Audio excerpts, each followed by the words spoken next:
السلام علیکم ورحمۃ اللہ وبرکاتہ۔ میرے دوستو، امید ہے کہ آپ خیریت سے ہوں گے۔ آج میں آپ کے سامنے بہت ہی اہم عنوان لے کر آیا ہوں، وہ ہے ہندوستان میں مسلمانوں کی جان، مال، ایمان اور آبرو کا مسئلہ۔ یہ وہ چیزیں ہیں جس کی وجہ سے مسلمانوں کا ہمیشہ استحصال ہوتا آیا ہے، اور مسلمانوں کو اس کی خبر ہوتے ہوئے کہ ہمارا استحصال کیا جا رہا ہے، پھر بھی وہ اپنا استحصال کرانے کو یا اپنا استعمال کرانے کو مجبور ہیں۔ بہار میں ایک پارٹی مسلمانوں کے ووٹوں پر اپنا قبضہ جمائے ہوئے ہے، یا یوں سمجھیے کہ وہ اپنا ٹھیکہ سمجھتے ہیں، یا وہ سمجھیے اپنا حق سمجھتے ہیں۔ اسی طرح یو پی کے اندر دو پارٹیاں مسلمانوں کے ووٹوں پر اپنا پیدائشی حق سمجھتے ہیں، یا ان کا ٹھیکہ ہو گیا ہے، یا یہ سمجھ لیجئے کہ انہوں نے کوئی سودا کر لیا ہے۔ لیکن کچھ مسلمان تو ایسے ہیں جن کو ووٹوں کی اہمیت کا ہی نہیں پتہ۔ ان کو ایسا لگتا ہے کہ ووٹ دینا کوئی رسم ہے، یا بس اسی لیے ضروری ہے کہ ہندوستان میں ووٹ کارڈ ہمارا بنا رہے۔ اس سے زیادہ ان کو اپنے ووٹ کی اہمیت کا نہیں پتہ کہ ہمیں ووٹ کیسے آدمی کو دینا چاہیے، کس کو دینا چاہیے، کون ہماری حفاظت کر سکتا ہے، کون ہمیں اپنی سواستھ میں، کاروبار میں اور سرکاری تمام اسکیموں میں کون ہمارا ساتھ دے سکتا ہے۔ مسلمانوں کی اکثریت اب بیدار ہو چکی ہے، اور وہ یہ جانتی ہے کہ ہمارا استحصال ہو رہا ہے، ہمارا استعمال ہو رہا ہے، لیکن وہ پریشان اور حیران یہ ہے کہ ان کے سامنے المیہ ہے کہ ہم جائیں تو کہاں جائیں، کس پارٹی میں جائیں، کس کے پاس جائیں۔ بات کو مختصر کرتے ہوئے میرے دوستو، اب یو پی میں اسد الدین اویسی صاحب یہاں پرویش کر چکے ہیں، یعنی وہ 100 سیٹوں پر الیکشن لڑیں گے۔ لیکن اس سے بڑا تکلیف دہ مسئلہ یہ ہے کہ خود مسلمانوں کی ایک اچھی خاصی تعداد یوں کہہ رہی ہے کہ اسد الدین اویسی صاحب ایک قابل آدمی تو ہیں، مسلمانوں کے ایک ویسا واحد شخص ہے جو مسلمانوں کے مسائل کو اٹھاتا ہے، جو مسلمانوں کے لیے ایک تڑپتا دل رکھتا ہے۔ لیکن مسئلہ یہ ہے کہ اگر مسلمان اسد الدین اویسی صاحب کو ووٹ دیتا ہے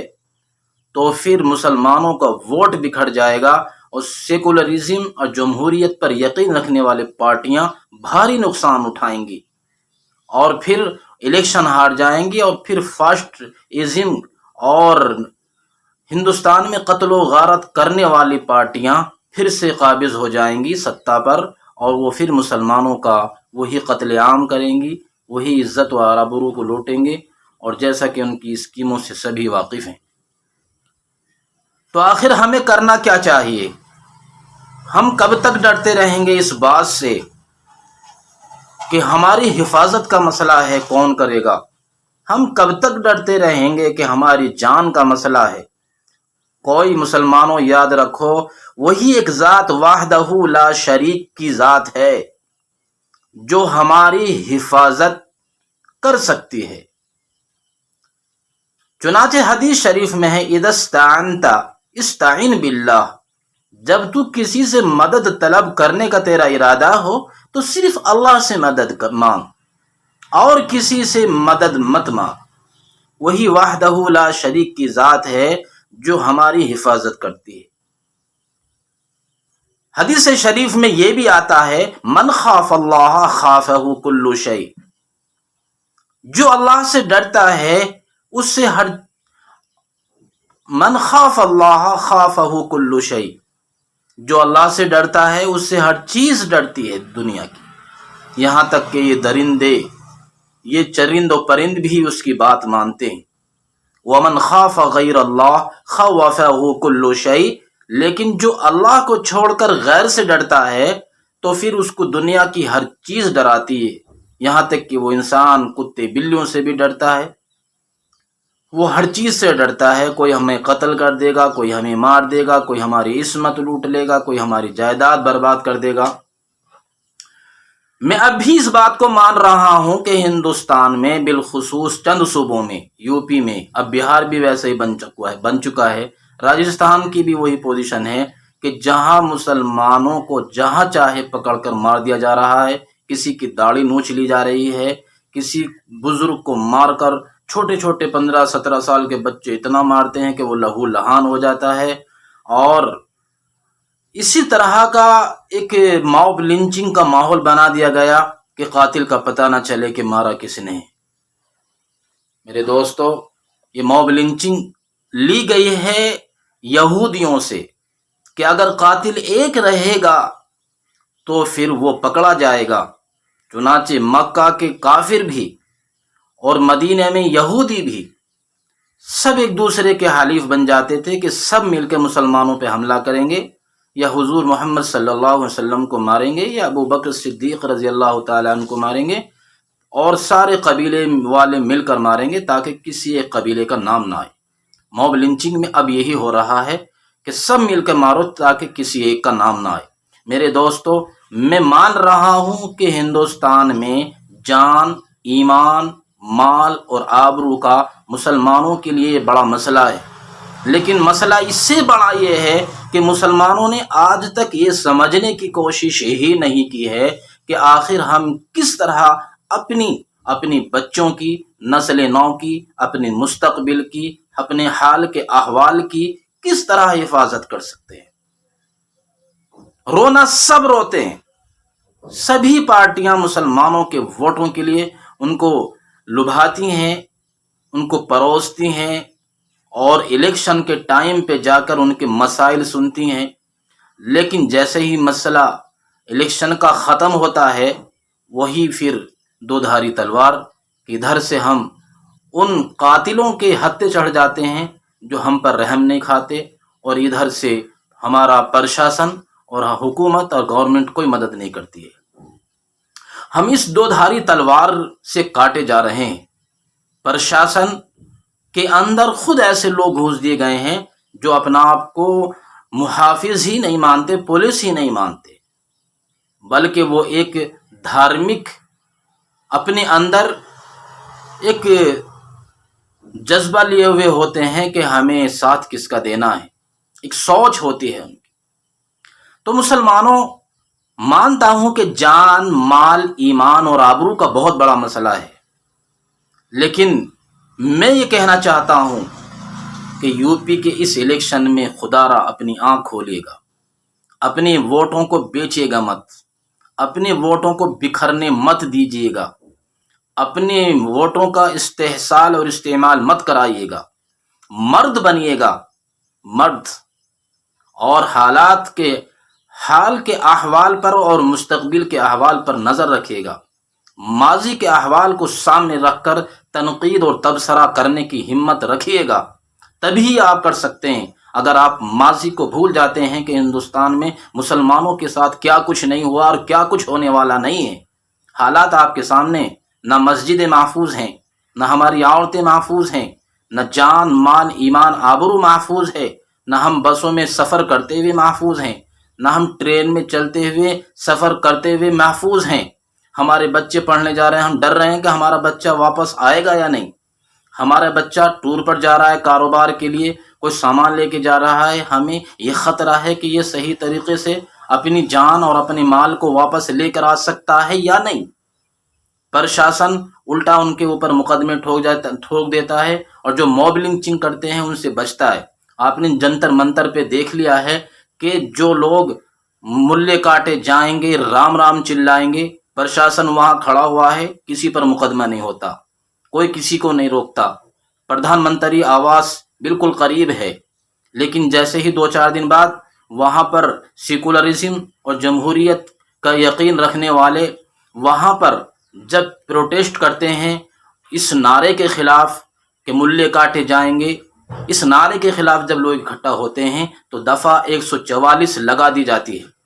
اور چند ہی منٹوں میں وہاں ان لڑکیوں کو، عورتوں کو اور ان آدمیوں کو گرفتار کر کے بسوں میں ٹھوس کر لے جایا جاتا ہے اور جنتر منتر خالی کرا دیا جاتا ہے۔ سوال یہ ہے کہ اگر یہ تعصب اور تنگ نظری نہیں ہے مسلمانوں کے ساتھ دوغلا پن نہیں ہے، دوہرا رویہ نہیں ہے، تو پھر یہ کیا ہے؟ مسلمانوں کے ساتھ یہ نفرت کی سیاست نہیں ہے تو پھر کیا ہے؟ مسلمانوں کے ساتھ یہ گندا کھیل نہیں ہے تو پھر کیا ہے؟ 2-3 دن پہلے جو لوگ وہاں بھدا نعرہ لگا رہے ہیں، بھڑکاؤ نعرہ لگا رہے ہیں، ان کو کچھ نہیں کیا جاتا ہے۔ اور اگر جب ہندوستان میں اور بیرون ملک شور شرابے ہوتے ہیں اور کچھ چینل اس خبر کو چلاتے ہیں، اس ویڈیو کو جو وائرل ہو چکی ہے چلاتے ہیں، تو پھر اس دباؤ میں گرفتار کر لیا جاتا ہے اور 24 گھنٹے میں ان گنڈوں کو اور پھر رہا بھی کر دیا جاتا ہے، چھوڑ دیا جاتا ہے۔ لیکن ایک ویسے ہی نقلی اور بے ثبوت کے کسی مسلم لڑکے کو پکڑ لیا جاتا ہے تو اور اس کی مقدمے لڑتے لڑتے 15-20 سال ہو جاتے ہیں اور اس کی قیمتی ایک عمر کا ایک حصہ وہاں پر برباد ہو جاتا ہے۔ یہ آخر ہندوستان میں یہ سیاست کا رخ کدھر جا رہا ہے؟ یہ سیاست کا اونٹ کس کروٹ بیٹھ رہا ہے؟ مسلمانوں آپ کو سوچنا ہوگا۔ یعنی میرا نظریہ یہ ہے، آپ نے دیکھا ہوگا کہ چاہے وہ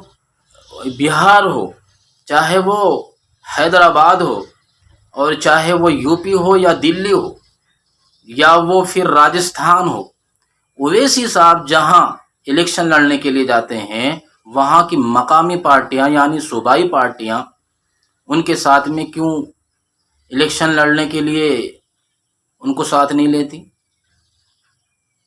بہار میں R J D, U P میں سپا اور بسپا، کیوں؟ کیا بات ہے کہ الیکشن میں تمام چھوٹی پارٹیوں کو ساتھ لے لیا جاتا ہے، لیکن جو مسلم جو لوگ قائد ہیں جس پارٹی کے، چاہے وہ پیس پارٹی ہو یا پھر وہ اپنا MIM ہو، پھر ان کو الیکشن میں یہ پارٹیاں ساتھ کیوں نہیں لیتی؟ چاہے وہ کانگریس ہو یا سپا ہو یا بسپا ہو۔ مطلب بالکل صاف ہے، یہ بادل سیاست کے بالکل اپنے واضح نشان بتا رہے ہیں کہ ہمیں مسلمانوں کا ووٹ تو چاہیے، مسلمان نہیں چاہیے۔ مسلمان تو چاہیے، مسلمانوں کی مسلم پارٹی نہیں چاہیے۔ حالانکہ یہ کہنا بالکل غلط ہے کہ MIM پارٹی کوئی مسلمانوں کی پارٹی ہے، اسی لیے کہ اسد الدین اویسی صاحب وہ دلتوں کو لے کر اور ان ہندوؤں کو لے کر ساتھ چلتے ہیں جن کے افکارات اور خیالات سیکولرزم کے ہیں، جمہوریت کے ہیں، جو فاشزم اور مسلمانوں کی نفرت کی سیاست کھیلتے ہیں، وہ لوگ اس پارٹی سے دور رہتے ہیں، اس کو بدنام کرتے ہیں۔ BJP کی بی پارٹی کہہ کر یہ مسلمانوں کو متنفر کرنے کی کوشش کی جاتی ہے کہ مسلمان اس پارٹی سے دور رہیں، اسی لیے کہ یہ BJP کی پارٹی ہے۔ سیدھا سا فائدہ اس سے BJP کو پہنچانے کی کوششیں کی جاتی ہیں۔ ایسا بالکل نہیں ہے مسلمانوں، ایسا نہیں ہے کہ میں کسی سیاسی پارٹی سے وابستہ ہوں، لیکن مجھے اور مجھ جیسے بہت سارے درد مند لوگوں کو یہ درد ہے کہ مسلمانوں کا ووٹ بکھرنا نہیں چاہیے، اور مسلمانوں کو یہ آواز اٹھانی چاہیے کہ اکھلیش یادو وہ اسد الدین اویسی صاحب کو اپنے ساتھ لیں اور ساتھ مل کر الیکشن لڑے، تاکہ مسلمانوں کا ووٹ متحد ہو جائے۔ اور مسلمانوں کو چاہیے کہ وہ اپنا ووٹ ایک ہی پارٹی کو دیں، تاکہ وہ 5 سال تک یہ دباؤ بنا کے رکھیں اور یہ ان کو بتانے کی کوشش ہمیشہ کرتے رہیں کہ مسلمانوں نے ہی تم کو جتایا ہے اور تمہیں مسلمانوں کی کچھ بھی نہیں، تو مسلمانوں کی رکشا آپ کو کرنی پڑے گی۔ ایسا نہیں ہے کہ مسلمان یہ چاہیں کہ ہم نے تمہیں جتا دیا ہے، تم ہندوؤں کو چھوڑ دو، ان کے ساتھ انصاف نہ کرو، ان کو کاروبار میں اور سرکاری اسکیموں میں ان کو حصہ مت دو۔ ہماری